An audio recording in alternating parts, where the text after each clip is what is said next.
บเร็วๆเอาหัวมา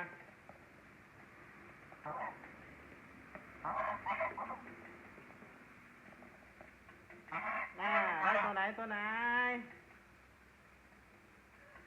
อยู่นะครับผม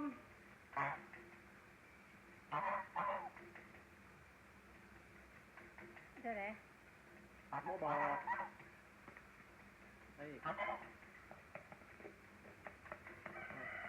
ขึ้นมาปลาขึ้นมาเอาขึ้นมานี่เอาขึ้นมาดีอ่ะได้ไหมได้แล้วได้แล้ว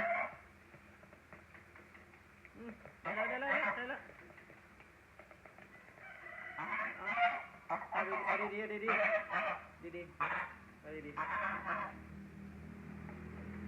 น่าจะได้ผมว่าขอ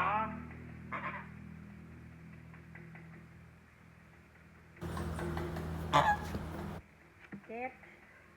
ได้แล้วโอ้สิต้องจักโตเด้อนี่